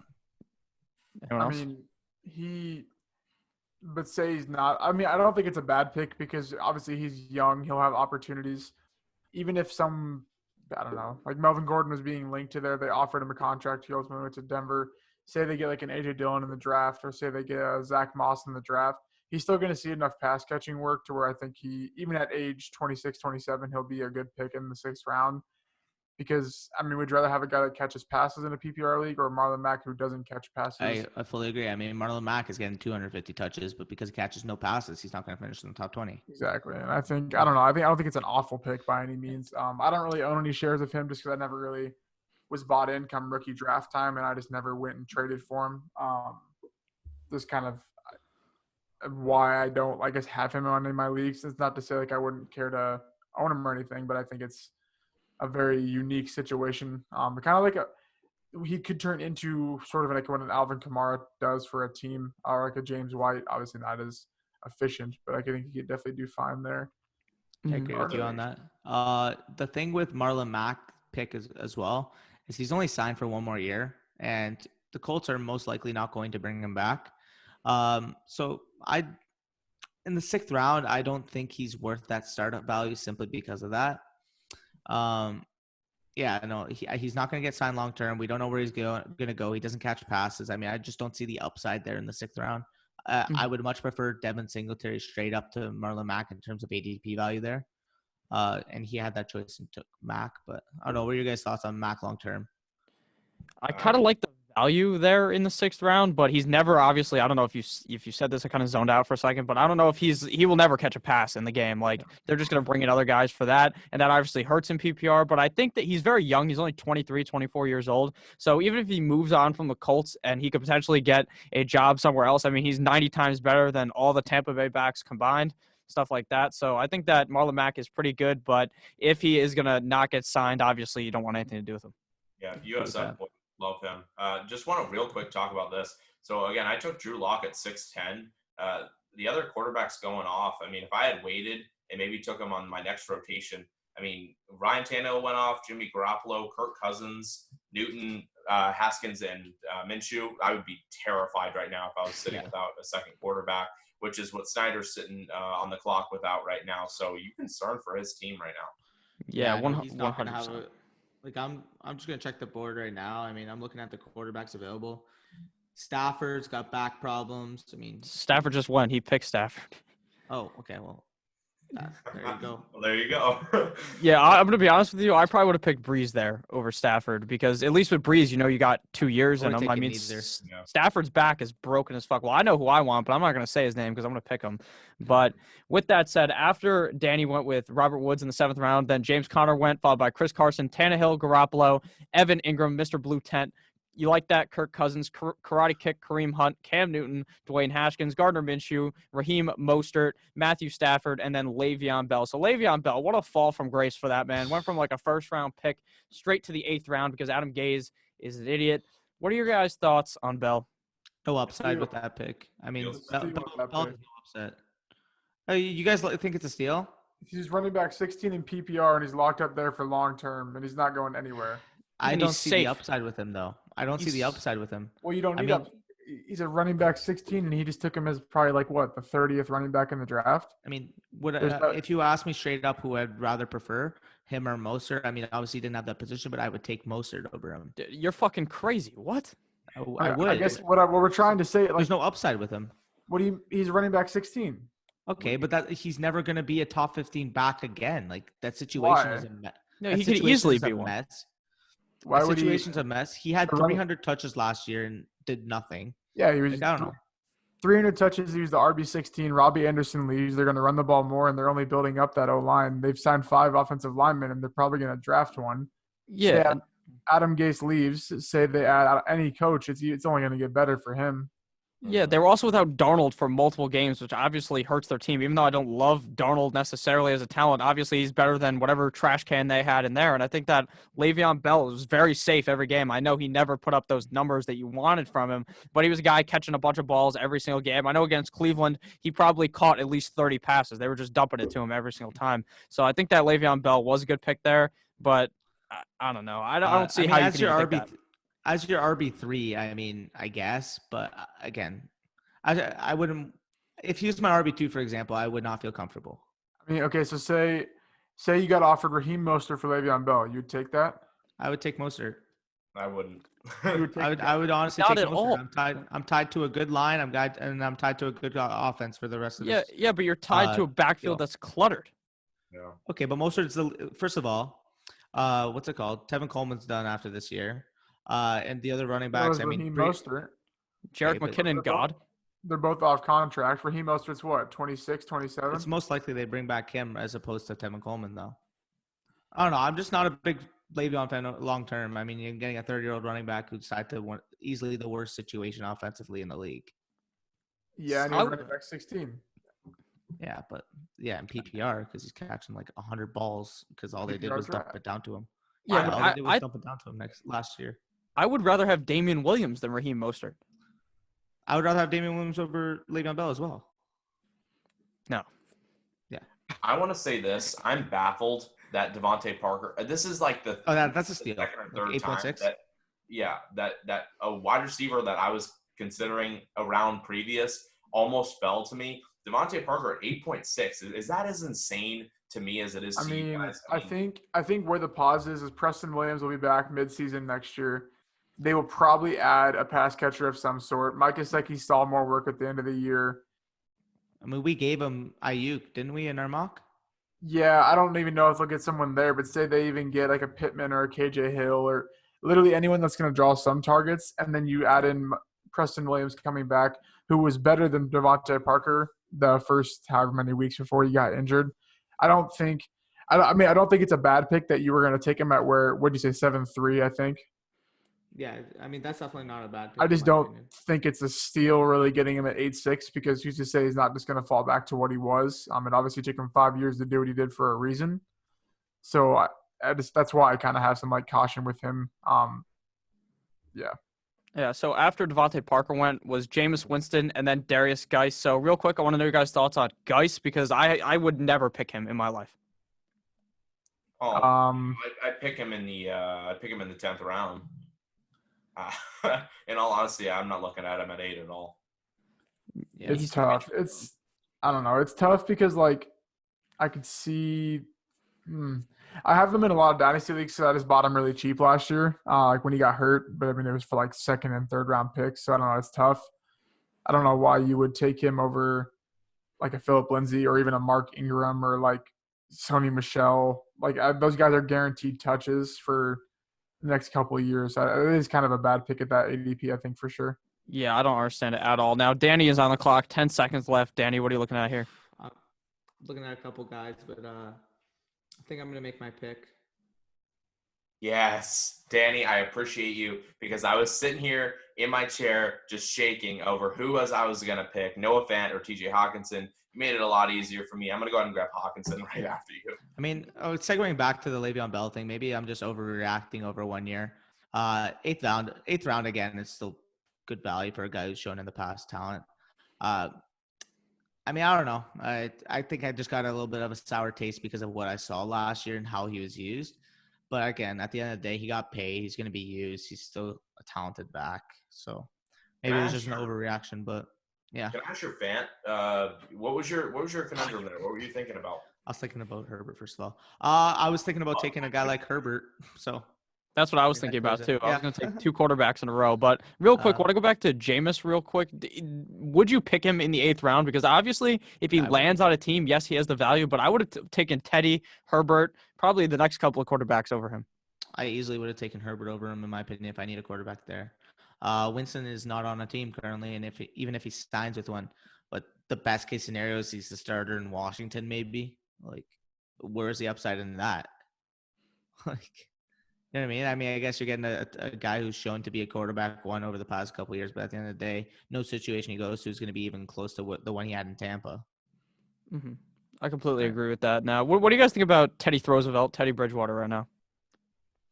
I mean, he's got the weapons. I mean, personally, I would have taken Herbert simply because I see more upside, and I just don't think Teddy's a good quarterback. But, neither do I, but I think he's safe. Oh, definitely. He's going to be a top 25 fantasy quarterback for the next 3 years during his deal, at the very least. Mm-hmm. Yeah, I mean, got weapons there. It's going to be consistent. I mean, he's your quarterback 3. At the end of the day, you're just looking for someone to step in your lineup when you need him to. And I mean, grabbing the quarterback there, well, some teams only have one quarterback on their entire roster is good value. So. Yeah, for sure. So after I went with Teddy B, like we said, Lucas went with Justin Herbert, and then he went with Tyler's best friend, Clyde Edwards-Helaire. Give me your thoughts. Yeah. I don't care if he can't pass block. He's going to get 30, 40 catches a year. He's going to after next season, he's going to be 21, giving him about 6 to 7 more comfortable years of shelf life. And if he's strictly a pass catcher, I'm all for it. I'm interested to see why Jarvis Landry is still here. I didn't want to take him because I need running backs, but was the wide receiver 12 last year in the fantastic Cleveland Brown offense. Another player I think that's being undervalued. I agree with that. I mean, the thing that concerns me is the fact that that offense is going to improve. Odell's going to get better. Austin Hooper's going to take a lot of targets away from him as well. And I felt like a lot of times last year he was just getting, the dump offs because let's be honest here, that Cleveland offensive line couldn't. That Cleveland offensive line couldn't block for crap. They added Jack Conklin. They're probably going to bring in a tackle in the first round. I feel like Jakers can have more time to stretch the field. Right. Again, but in the freaking 9th round, are you kidding me? You're getting a consistent 90-plus catch guy per year who's 27. I don't know how some of these players have been picked over him. Darius Geis, I don't know what the heck is going on there. With Bob and David Johnson. I mean, I love the like value of who are we talking about? Jarvis, but I don't trust him at all. Like, I don't believe in him because I think they're just gonna run the ball a million fucking times. Like, I have Baker, but I think I'll throw Teddy. If this was a real thing, I'd probably throw Teddy in half the time over him. I just don't really trust it in this new, like, seems to be like a run heavy offense. But I do love the value, obviously, in like the ninth round. And talking about your David Johnson pick there, especially, I mean, Bob's the type of guy to make a bad trade, but you know damn well he paid up for that trade. So David Johnson is going to see touches. Yeah, until Like, he I don't think fucking he's a good tears his runner. ACL. I mean, I picked him, but that's entirely possible. He's gonna run the ball a million fucking times because they don't know who Duke Johnson is. Like, they don't. It's the Johnson and Johnson backfield. But I still think that David Johnson has great value in the ninth round. Even not on Arizona, like on Houston, they should be able to run the ball a lot. They ran the ball a lot last year with Carlos Hyde, and that guy was as unproductive as it gets. I agree with that. Then Tyler took Sony Michel again, a guy. It's 25 and a starter. That's what I'm looking at. I have my 3 wide receivers. I got my quarterbacks. I have my tight end. I'm just like, what can I put on my lineup that could potentially be something? Sonny Michel in the ninth round. He's gonna be on the field, and he's 25. He's young, so I just took the shot there. I mean, he I might agree be with that. 25, but he's got the arthritis knee of Yeah. a 90-year-old, so that is Yeah, definitely a that's huge good. worry. But And I'm not a Sony Michel fan personally, but I can see the appeal for him. But yeah, I understand I it as personally well. wouldn't have gone it. I would have taken Landry in your spot personally, but for me, it was Jalen Reagor. I just simply think the value of Reagor here. He's going to get top 50 draft capital. He's going to land in the situation as a good 1B receiver at the very least. And I just think he's a talented receiver. He's my wide receiver 4 in this upcoming draft. Like, I like him. I mean, there's not really much more to elaborate. Again, he's my wide receiver 4 overall. What are you guys' thoughts on him? Okay. He's actually my wide receiver 3. I have Lamb, Judy, then Reagor. It's just out there. I really like his value there with that pick. Great pick there. Real quick to just recap this guy's team. I know we recapped it earlier. Kyle Wamper's God. team. I can't fucking pronounce, but this motherfucker. Look, I don't know you. I don't hate you or something. But if your 2 starting quarterbacks are Aaron Rodgers and Drew Brees, what are you gonna do in 3 years, man? Come on. That is like a hole in the head, dense pick. Come on. Say he It took is. on too many leagues and quit. well, let's look at it. Let's look at the full team. So Michael Thomas, Mike Evans. His RBs are literally outside of Aaron Jones. His RBs are going to end up in the hospital by week 3. well, see, that's my issue. Is I'm like, you went wide receiver early, you never came back to it, and not that you won't get a bad one, but like you could have taken what, Keenan Allen before you took Carry on. I mean, this is the kind of value we're looking at. It's rough. This team's rough. Yeah, I mean, real quick to just pivot. I mean, his second wide receiver is Mike Evans. I mean, I know that I don't think that Tom Brady makes Mike Evans like unusable, but I don't like Mike Evans as much anymore, and I I don't agree with that. I don't trust him as being as reliable. I feel like Chris Godwin is going to stay more the same, if not even better, because Brady will just throw him the ball a million times. But Mike Evans, I feel like his stonks are down. I feel like I don't really trust him there. I would have much rather have taken DJ Moore, if I'm being honest with you, and he went I at the would've- 3-1 to Lucas. If I'm taking Michael Thomas at 105, I'm easily taking one of those 3 backs that we got in a row. Plain and Mhm. simple. I mean, DeAndre Swift, Miles Sanders, Austin Eckler, they're more than worthy of the 208 there. You already went Michael Thomas in the first round. And, I don't know what is going on there. I mean, that is a scary situation to be because you take one of those backs there, you get Aaron Jones in the 4th round, the team outlook's looking completely different because then you're able to take a guy like Keenan Allen over Carry On, and now you got Michael Thomas, one of those backs, Aaron Jones, and then Keenan Allen as your wide receiver too. That would be a much more formidable team than what he's putting up now. I don't know. Yeah, just to talk real quick, this is like literally the perfect vision of what happens when you draft a tight end early and you make one mistake. Your team looks like this. If you draft George Kittle in the 3rd round and you're not on there grabbing a running back, your running back core is going to look like a hospital, like Daniel said. I mean, like, these guys may all end up with coronavirus because they're in the hospital so fucking much. So I don't love that. After Drew Brees went, then our pick Jarvis here went. Good I value. mean, you have to love it at this point. I mean, I was going to mention, too, a name we haven't seen. One I was considering, but I just love the youth and upset of fan, We haven't seen Zach Ertz go off the board yet. I mean, that's pretty interesting to see in the 9th round here. So what are you guys' thoughts on Zach Ertz not going? I mean, my thoughts are I don't know why I had to tell people about that. I mean, that's what I was going to pick. But besides that, I mean, I hate Zach Ertz personally. Like, I don't – but I would pick him here, obviously, 100%. No matter his age, he will give back value for at least 2 more years, I would assume. I agree. The thing that's confusing is, like, I mean, you guys took Noah Fant and TJ Hawkinson for obvious reasons of youth. But what are you – like, okay, the Zach Ertz worst year in the last, 5 years is tight end 10. But I completely agree. I mean, I considered him versus Fant. The way I look at it is I view Fant's upside as being a 60 catch, 900 yard type of player. Like, I just think he's a dynamic talent. Yeah. So I mean, I'm getting a young dynamic tight end whose stocks are only going to go up. But after this year. Is he going to hit that tight end 3 range in the next 2 years? I don't think he's going to necessarily have that tight end 3 upside, but I feel like he's going to be a top 5, top 6 tight end for the next 7, 8 years. I guess what I'm trying to say is those guys aren't going to hit that tight end 3 range in the next 2, 3 years. Then why wouldn't you just take Zach Ertz, who's going to do that for the next 3 years? I don't know. It's just like, especially in a non-tight end premium, I just feel like it was maybe even like Hunter Henry. I don't know if that was an auto pick or what the case may be. Evan Ingram way too early. Who's to say that he's even going to like be? I was also going to mention Zach Ertz only signed for 1 more year, which is also a major consideration for me. I feel like after this year, once his contract is up, is he really going to land in a situation like Philly where he's force-fed 10 targets a game? That's a concern of mine as well. I know Vance signed on his rookie deal. He still has 3 years left, plus his option. I know where he's going to be for the next foreseeable future, and I like the situation they got going on. Drew Lock and Cortland Sutton as the number 1 receiver on the outside to complement him. Yeah. I mean, Zach Ertz is not going to re-sign in Philly simply because they have Goddard. They don't need to re-sign him. So, I mean, I don't know what situation he's going to end up in that's going to use him the way Philly does. So that's my concerns on Ertz. But, I mean, his upside for at least next year and probably the next few years, given where he signs, is going to be still good. Again, the age and the contract worried me a ton. Yeah, I want to bring up a player real quick. So after Jarvis went Darrell Henderson. Now, personally, I'm not going to call out Tyler or something, but I would have picked Darrell Henderson over Sony Michel strictly based on maybe he gets the chance. I mean, Sony Michel, you know what he is. He's not that good, at least to me. I think that Darrell Henderson has the chance, now that Gurley is out of there, to be good. But like we saw last year, Malcolm Brown was bulldozing in touchdowns. He was stealing them from Todd Gurley. So that does kind of worry me, but I think Darrell Henderson might be the future there. Are we not sure that they won't just go and take a running back?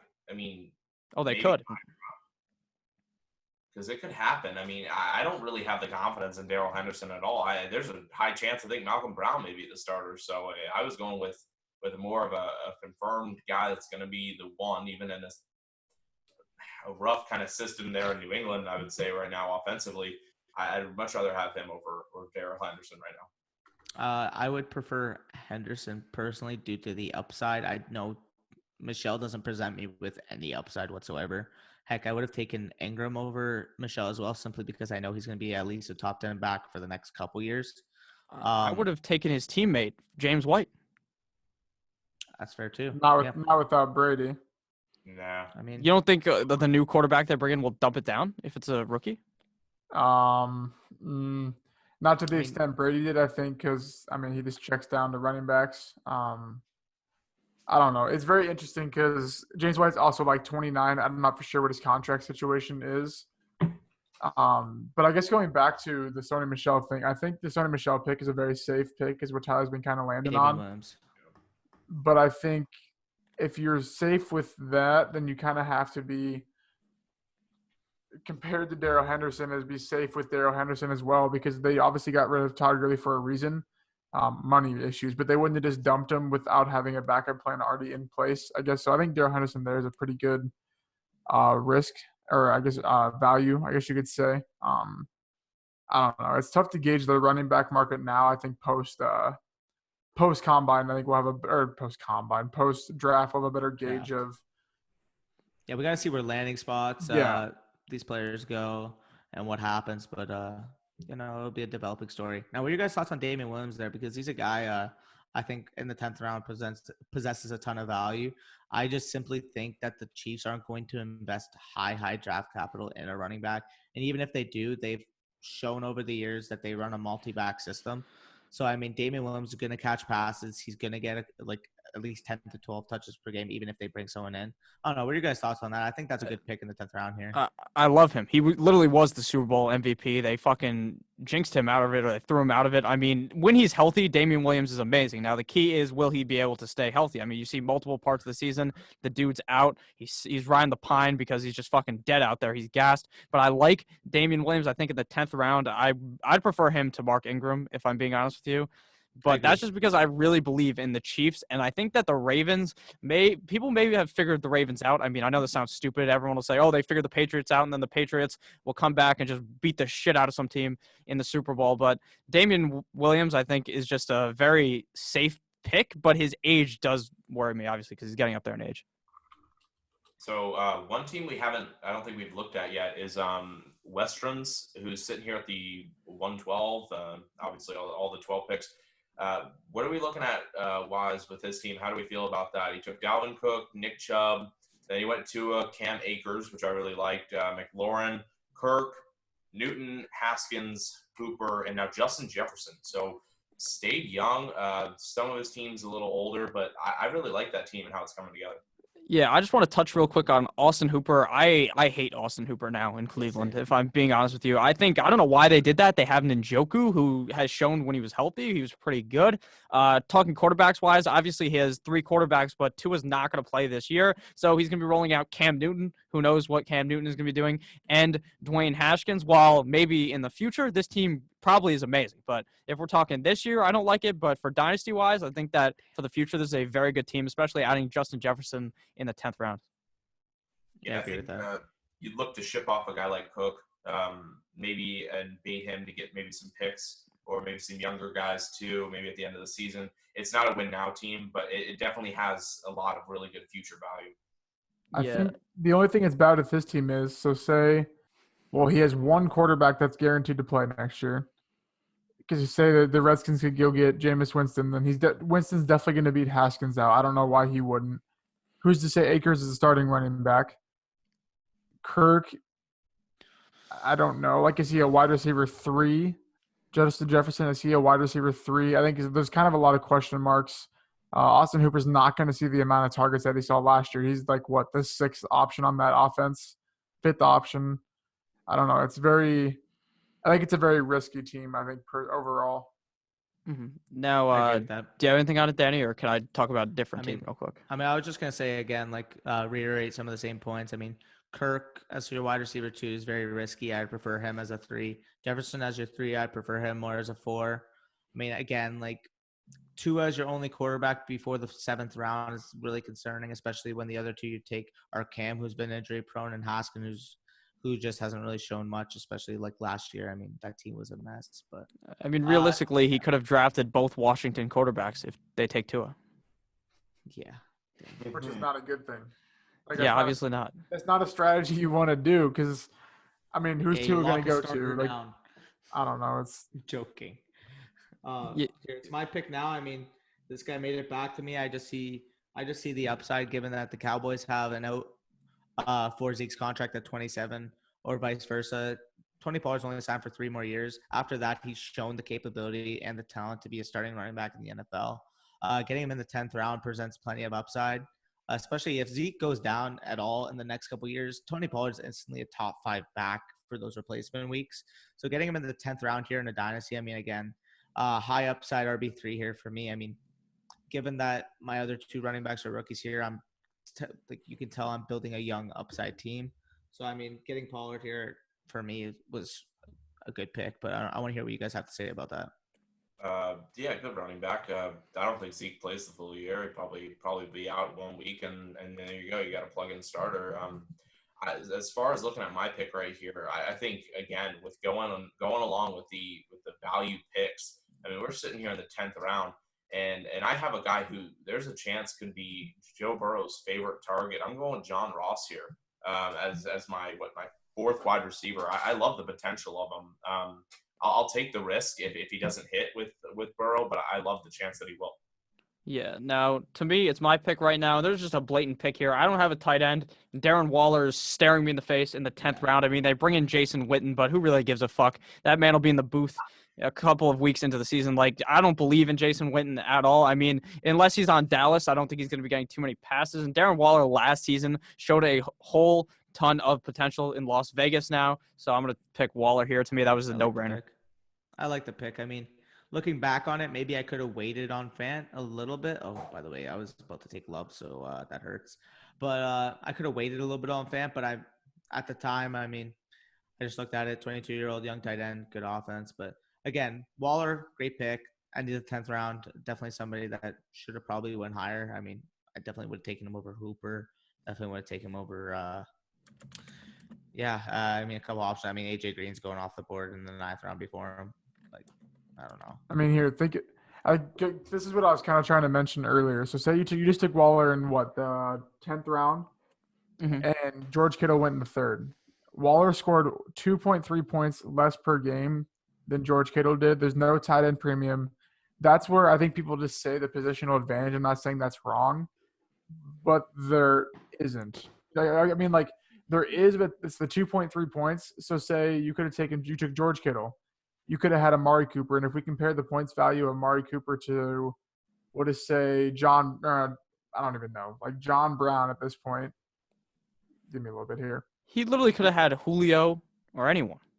Yeah, so say you take Amari Cooper, who had 15.5 points per game, and John Brown, I mean, that's a kind of an outlier just because he had a really good season, but he's really old, so his ADP's down there, had 14.7. But you could name off, I don't know, Sterling Shepard, Robbie Anderson. They're all kind of in the same boat. The point differential is so much greater there.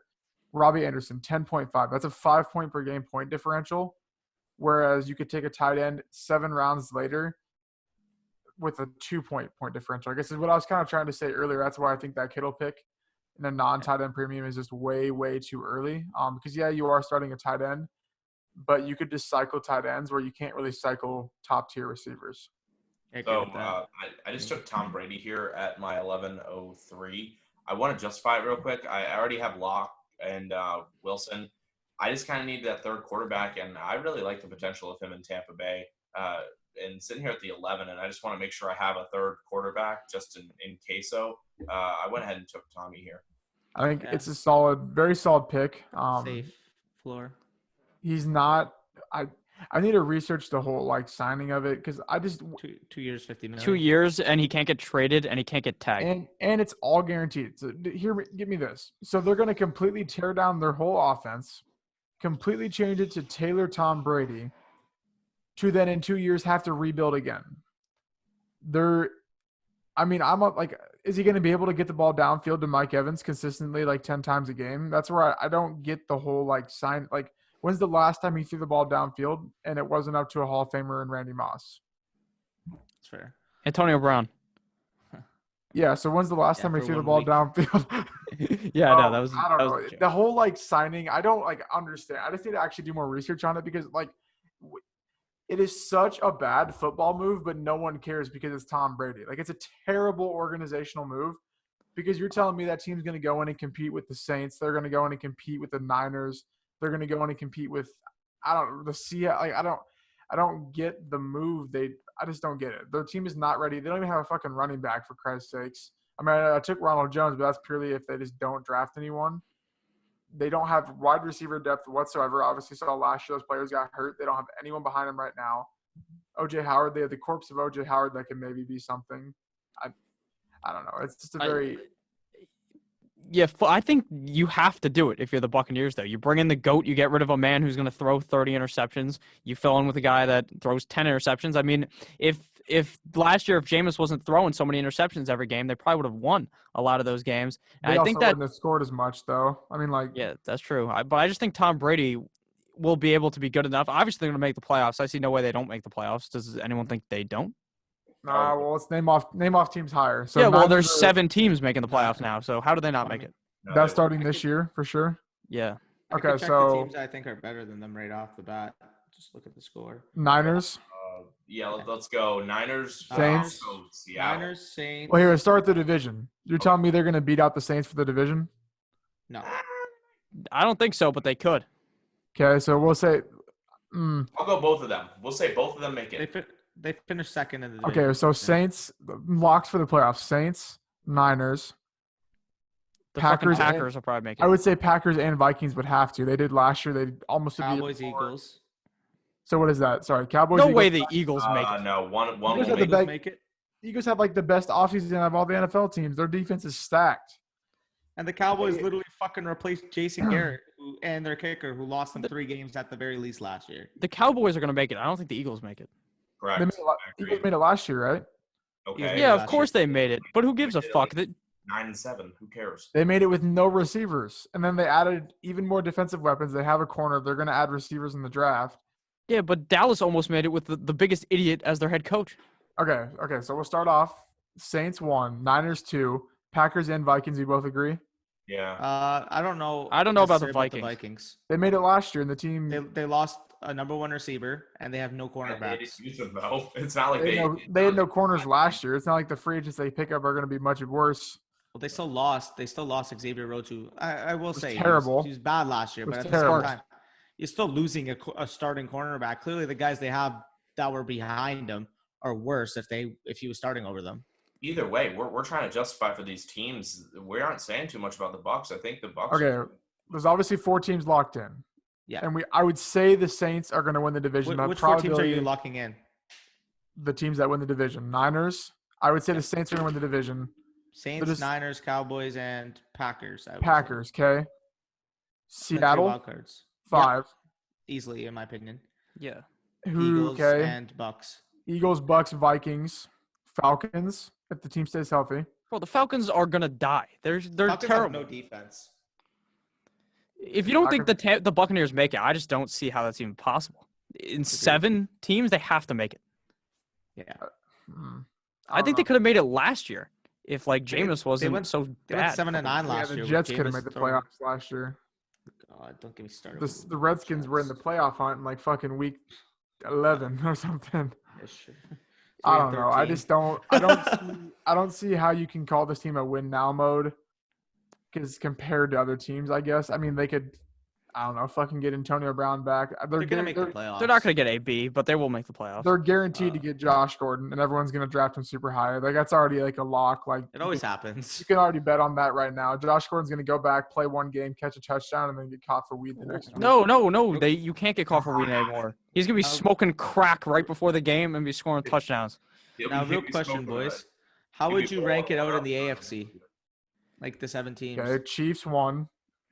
What do you mean Dolphins won? Ravens. Dolphins 2. Give them a year. They'll Okay, be so Chiefs 1, Ravens. Ravens.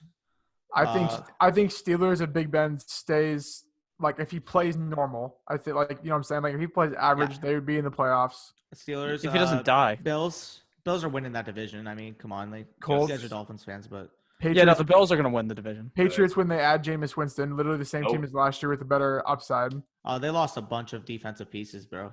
Yeah, they're all in the Dolphins, so I don't know. and the Lions. The Yeah, Lions they lost a and bunch of Dolphins. defense. Oh, here, pieces. so Chiefs, Ravens, Chiefs, Ravens, Bills. Steelers, Bills. So that's Colts. 4. I'd say Colts. So No. Colts, Broncos. Gosh, really? I don't know. Well, Texans aren't winning the division. No. Well, Titans Broncos, aren't. Texans, I would say. Tennessee. Just give it to Tennessee and no Oh, one yeah, else. Tennessee, too. Come on, Okay, so boys. 3 We're teams from sleeping that at the division. wheel. Oh my God, Tennessee. Yeah, if I don't think the Colts are going to make it over 9 Tennessee. touchdowns to 1 interception on the. and as a wild card, I think the Broncos will beat out the Colts and shit. Easily. I mean, we got to look at it. We're going to have a full in-depth video breaking down, after the draft, breaking down, what we think is going to happen in the season. Because let's be honest, there are going to be some people in the comment section that are just going to be flaming us. Oh, my God. You didn't have the Redskins in the playoffs? Unsubscribed. What do you mean the Jets aren't going to make it? Sam Darnold is amazing. 49ers aren't your number 1 in the AFC and NFC? Unsubscribe. All right, let's go back to the fucking draft because I actually want to talk about something here. Now, Lucas went with Jordan Love, and then I went with Jalen Hurts. Now, Y'all obviously, sniped my everyone's going to ass. pick Eason over him, but I went with Hurts because I believe Hurts could potentially be a starting guy soon. I just believe more in Hurts. I think Hurts is better than Eason. I agree. Eason sucks. Eason is Shea Patterson with a freaking arm. Shout out Bush. Shea Patterson. Lol, that's a lie. Jacob Eason sucks. Then what's He's Tom too busy Brady fixing then? his hair rather than looking down the field. Dude, Tom Brady. oh yeah, talk about hair. How about Drew Lock, Lucas? Let's throw some He's shit what's on. up? rapping on the sideline, you The know? kid that's a cannon. How He's about going to be a franchise Dak quarterback. on the sideline, man? There's nothing there, man. It's just doubles. At least Dude, Drew Lock's actually got some fucking awareness. Well, okay, so what's wrong with Jacob Eason? I never said Eason out of Does awareness. not go through his progressions. Has a bad personality in general. Like, do you really expect that guy to walk into a team and actually be the leader? But he couldn't fucking Do you expect Jordan Love? easily. Why? What's the difference? Why? What's the difference? They literally play the exact same type of style of quarterback. Except I saw Jordan Love being able to carry a terrible Utah State team while fucking Jacob Eason did nothing with Washington. Well, it's not like he had world beaters in Washington. Shit. Aaron He actually had some NFL talent. I know that. Who? Hunter Bryant. That's it. That's it. That's Aaron all Fuller. it. Aaron Fuller might sign as an undrafted free agent. Like maybe sign as like day 20 of undrafted free agent signings. You know, if at least if Eason was in the Mountain West, he would actually won the conference. My God. Yo, you gotta fucking relax with that slander of Jordan Love. I will not take that. He's I my just don't. quarterback. I don't get where the huge gap is. There Hey, can't be a huge gap. One got beat out by Jake Fromm. Yeah, we saw how well that went. Yeah, what? You know, what Notorious is loving that one off. Let's see. Goddard, Okay, God. Dallas Goddard. I actually like that pick in the Dynasty. Well, so wait, I so love Goddard.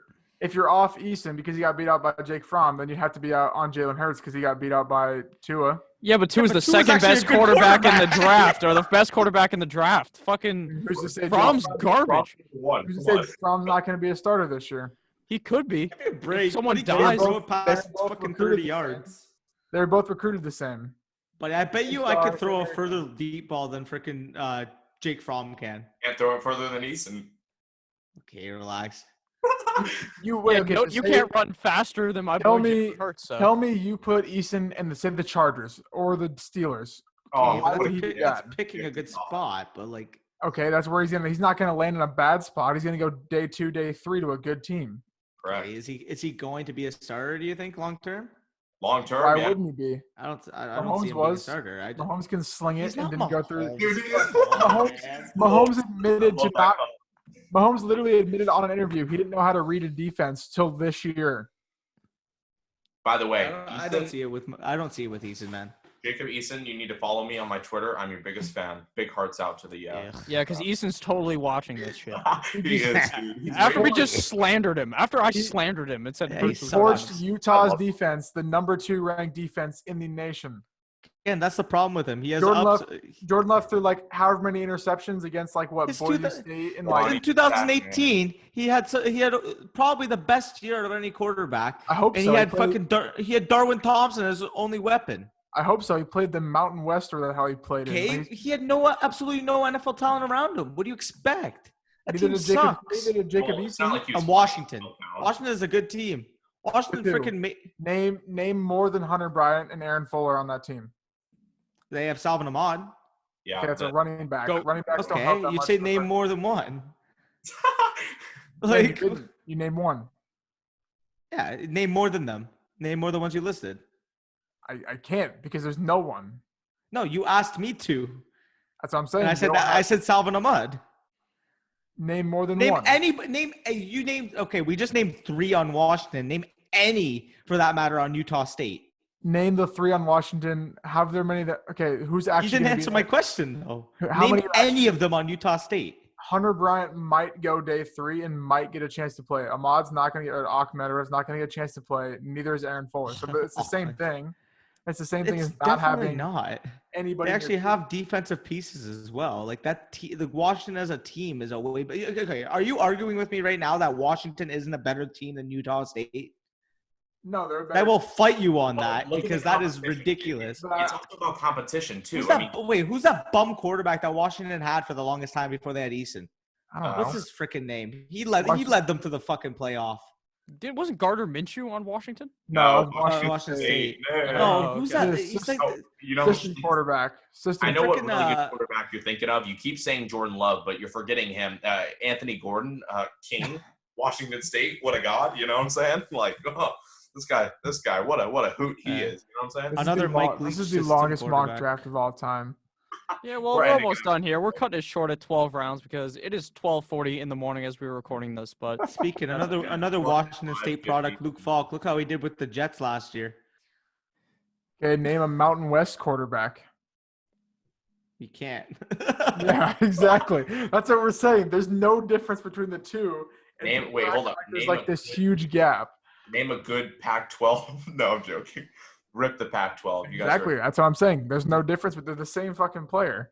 They're not. One's gonna go to a good team, and the other's not. And the other's gonna have a good career. Okay. To be fair, Lucas. To be fair, one of the quarterbacks had 8 interceptions, one had 27. So I mean, clearly there's a worse guy. You know what I'm saying? And according to how you evaluate Jameis Winston, I just want to pause something right now. You're making the argument for Eason, yet who was your pick? It wasn't my pick. It wasn't Eason. Yeah, this is a fantasy draft, not an overall football draft. We're not talking about. If that's the case, then why do you pick Jordan Love over Jacob Eason? Come on, you're gonna get similar draft capital. Okay, well here, Jameis Winston was a good fantasy quarterback, right? Okay. Yeah. Obviously, he's a good NFL quarterback. He's not even on a football team right now. He got picked before everyone. I'm just saying. I know. I'm making a joke. I'm just saying. I'd rather pick Jordan Love than Jameis Winston at this point in the free agency. 100%. But here, Lucas, just go. Once it's your 12th pick, we'll just stop there on the draft. But all right, that kind of sucks. Yeah, here, let me recap real quick what happened. So after Tyler took fucking Brady, then Danny went with Chase Edmonds, then Big Dick Nick Foles, Will Fuller, A.J. Dillon, Brandon Cooks, Tevin Coleman, Darius Slayton, John Brown, Robbie Anderson, Big Ben, Julian Edelman, Dallas Goedert, Phillip Rivers, Marvin Jones, Henry Ruggs, Rashad Penny, Janu Smith, and then Danny went with San Francisco's favorite, Denzel Mims. Yeah, I'm gonna quickly shout out. I'm gonna quickly shout out my pick here real quick. So I'm sitting with a guy on the clock right now, and I'm going to take him. I think he could have gone about 5 rounds earlier. I think it's kind of crazy. I wasn't even looking at the fact that he was actually sitting here.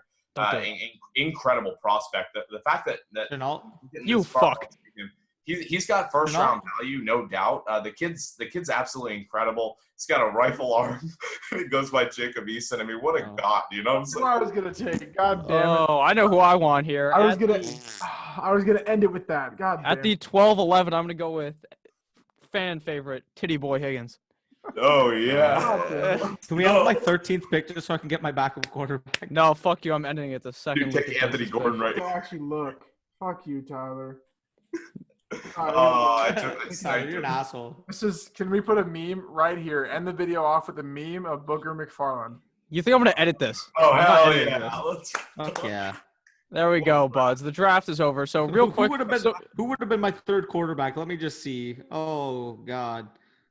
Bud, fuck. I don't know. I'll give you Jordan Love because he's really good. Yeah, I'll give you Eason, but you got to give me Fant and J.K. Dobbins. You fucking retarded. I wouldn't give you the 14.9 for him. That's a lie. I didn't even take anybody. Don't lie to yourself. I didn't take anybody with it. I'll give me Nick Muldens over.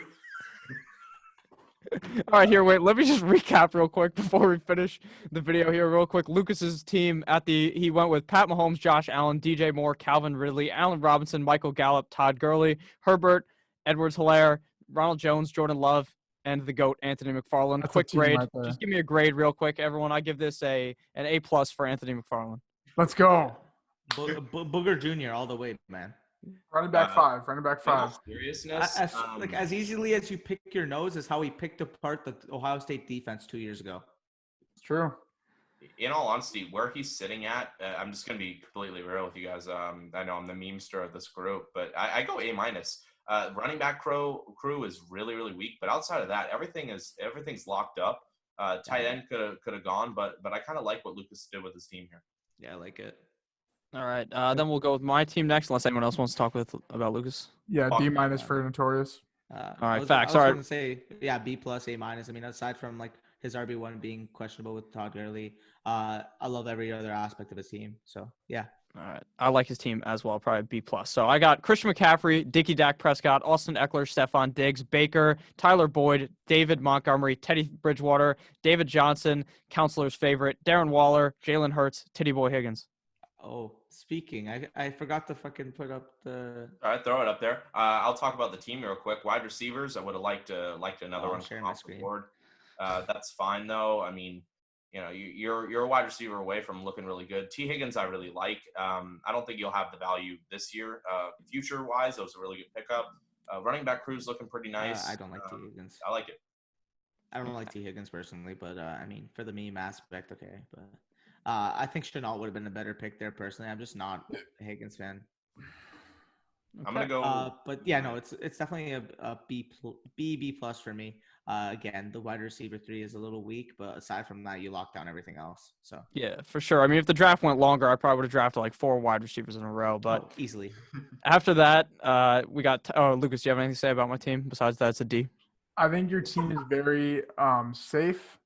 I think it has a little bit of limited upside. I guess it's kind of how I feel about it, just because your receivers are not very boom receivers, and then you kind of fall off with the running backs post McCaffrey. Not fall off, but like I think they're just kind of limited into like the range of outcomes, which isn't a bad thing, I think, come Dynasty leagues. Okay. So after my pick was Tyler's, Tyler went with Saquon Barkley at the 103, and then Russell Wilson, Miles Sanders, A.J. Brown, Adam Thielen, Horsecock, Drew Lock, Tyler Lockett, T.J. Hawkinson, Sony Michel, John Ross III, Tom Brady, and Jacob Eason. Garbage team. I mean, you're going to have some work. If this was like an actual like Dynasty league, you'd have some work to do at the receiver position just for like long term, I think. Agree. Because I mean, I'm not saying A.J. Brown's bad. He definitely could produce and be more consistent. I just think there's a lot of work left with him. Thielen, just injury history old. Lockett eventually, I think, will kind of cap his ceiling. And then John Ross, like you said, was a shot in the dark, but I love that pick because he could easily be a DK Metcalfe light or a Will Fuller that actually stays on the field or something like that, I think. So I think that's a good pick there. And then quarterbacks, I honestly think you're pretty set. You have your 2 starters, Tom Brady to cycle in, then we all know Easton's going to start except for Daniel eventually. So I think it's a solid pick there. Yeah, I like your team. Besides, I just don't trust Miles Sanders. Like, I don't know what it is, but it's just like the running back by committee thing there. But I would pick him there at the 3-3. Actually, yeah, I like that. King duo there. Okay. Danny, you got anything on Tyler? Yeah, I mean, same thing you guys were saying pretty much. Yeah,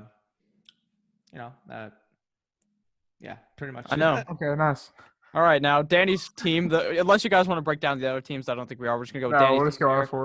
because we're going to fucking bed. Lamar Jackson, Deshaun Watson, DeAndre Swift, Cortland Sutton, J.K. Dobbins, Keenan Allen, Robert Woods, Noah Fant, Jalen Reagor, Tony Pollard, Chase Edmonds, Denzel Mims.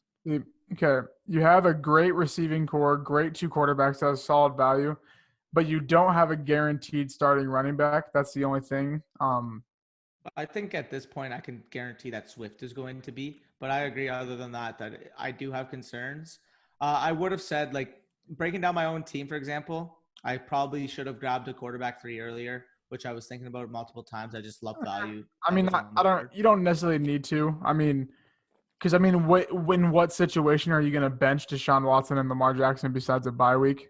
Easily, if it happens. I mean, that's and both are mobile quarterbacks. That's what I was thinking when I'm like, there wasn't a third quarterback. Would have liked to see another one, maybe a more safer pocket presence, just not pocket presence, safer, just pocket quarterback would have been nice, but no, can't judge it too hard. Yeah, honestly, I really like the team. I think, obviously, when you're looking at the draft as a whole, picking Noah Fant at 8-9, we could have gotten Waller later, is obviously a fatal mistake, but obviously you didn't know that was going to fucking happen. Overall, I like the team a lot. Definitely super high upside on the running back front. Aside from, like, I don't really like Pollard at all, if I'm being honest with you, because I think Zeke will be able to stay healthy. But if Zeke does go down, Pollard will be amazing. So. I mean, I look at Pollard more so as, like, a super high quality handcuff in the sense that after his rookie year is done, especially, or say they move on from Zeke after his guarantees are up at 27 years old, I believe he is going to be a starting running back in the NFL. He showed way too much last year to not be given the opportunity. Yeah, I mean, like look at what Austin Eckler showed this years before he broke out. I mean, he always showed that potential as the guy behind Gordon, but nobody actually considered him a long-term starter. And then this year, he was given the opportunity to show himself, and he proved it. I see similar type of upside with Pollard. Yeah, he's also like primo trade bait if Zeke goes down. Exactly. You just send him to the Zeke guy. So I like that. So I go 6.9. That's a pizza score. One bite, everyone knows the rules. One bite. Shout out to Miss Dr. Portnoy, King Portnoy, Prez. Love you. Terrible. Terrible. Buddy might have the coronavirus, but it's okay. So thank you guys all for watching this video. Danny, you can outro it, actually. Yeah. Peace out, y'all. So where we at? It's gravy in the fucking Navy. Goodbye.